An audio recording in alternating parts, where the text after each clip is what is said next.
High school shooting traumatizes America. The massacre that sparked continued debate across America. Prior to the Columbine shooting, nobody was aware that two teenagers could be capable of causing such a devastating event. Therefore, nobody really thought or talked about school shootings being a possible concern. However, the following events would help change America's entire outlook on schools and security. April 20th, 1999, Dylan Klebold and Eric Harris opened fire on Columbine High School after a failed bombing attempt. As a result of the shooting, 15 lives were taken, including the shooters, and people across America began to mourn. Debates quickly arose, and people formed strong opinions on how we can keep American schools safe and never let another tragedy like this take place. These debates led to multiple years of diplomacy, implementing new laws and regulations into American schools that did not previously exist, as well as the further understanding of the minds of school shooters in efforts to make the best educated debate possible. There had been many school shootings prior to Columbine, but none of them left such a detrimental impact on school safety.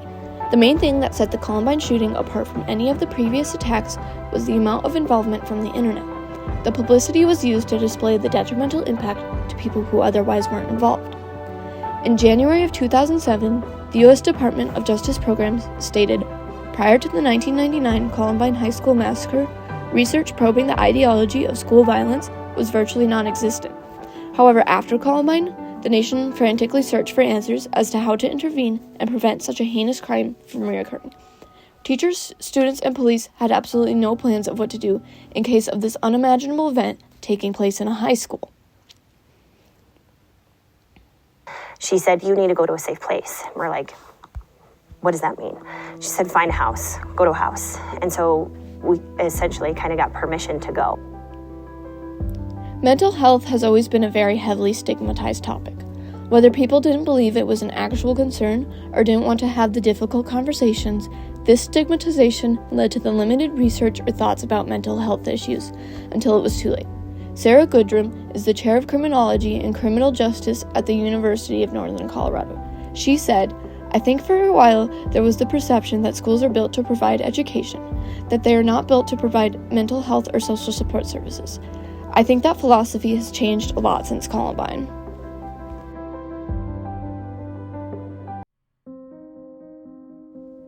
For over a year prior to the shooting, Harris and Klebold created detailed plans for the attack. They spent many months together mapping out the school. Their goal was to cause the most destruction possible. The boys had extremely detailed journals and videos explaining what they wanted to do. Guns. Playing with cut-off shotguns. Guns are bad. When you saw them off and make them illegal, bad things happen to you. Just say no to sawed-off. In one of the journals, Harris stated, "I have a goal to destroy as much as possible." They talked about how many times they almost got caught, but got away with it. Their names had been brought up to the police several times prior for robbing a truck and threatening their fellow classmate, Brooks Brown, on their website.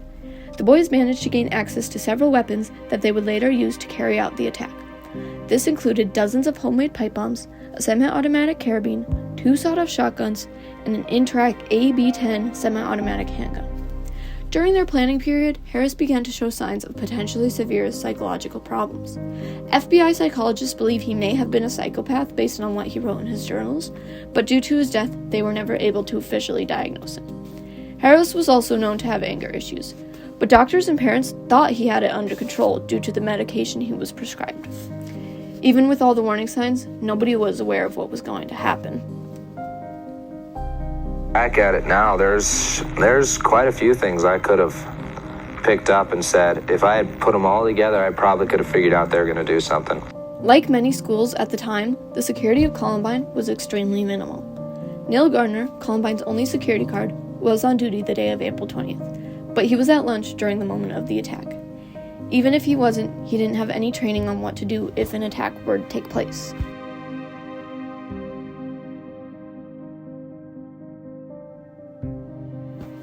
April 20th, 1999, during the busiest time of Columbine High School's lunch hour, Harris and Klebold arrived at the school ready to attack. They had previously placed 2 burner bombs in the lunchroom that were set to go off around 11:15 a.m. If these bombs had gone off as planned, an estimated 500 people would have lost their lives. After the bombs failed to detonate, the boys then began open firing on Columbine High. Outside of school, they shot 8 students before entering through the cafeteria, only to find it had been mostly evacuated. After entering the school, they proceeded to shoot several more people, including Dave Saunders, a teacher who was in the halls because he was locking doors to keep students safe. The initial gunshot wound to the chest wasn't fatal, but after 3 hours, he bled out in the science room. Later in the library, they carried out most of their more brutal murders.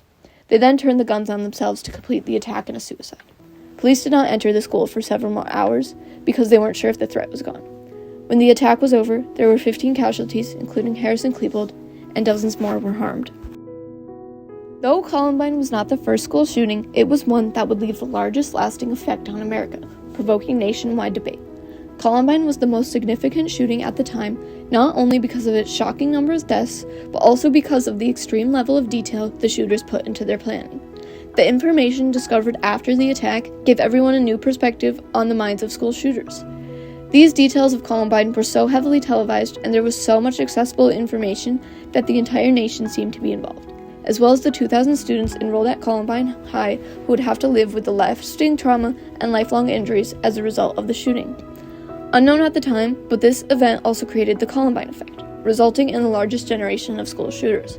This brought up the biggest question of the time: how are we going to prevent other school shootings from taking place in America?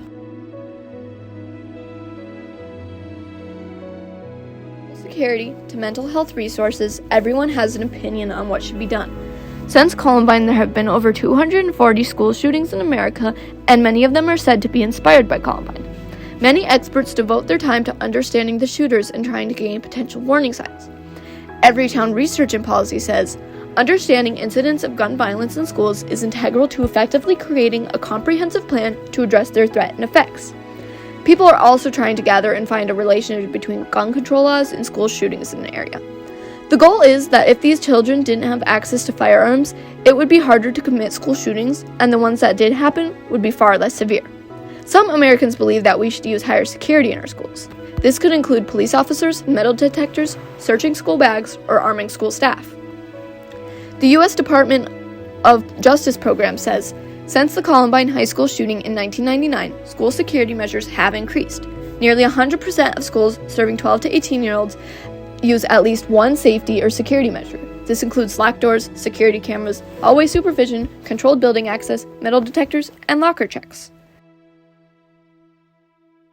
Much of the discussion also revolves around potentially giving students mental health resources to reach out to if they are struggling with suicidal or homicidal thoughts. Based on the writings in the journals, it became very clear to professionals that the shooters struggled with some severe mental disorders. It has been said by many experts that if they had received treatment for these disorders, it could have eliminated the motivations for attack. After Columbine, many Colorado schools implemented a program called Safe to Tell.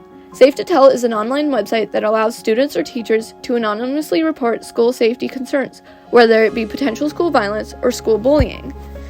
One of the biggest things that has changed in schools is implementing policies that prepare students and staff in the event that an active shooter was in their school.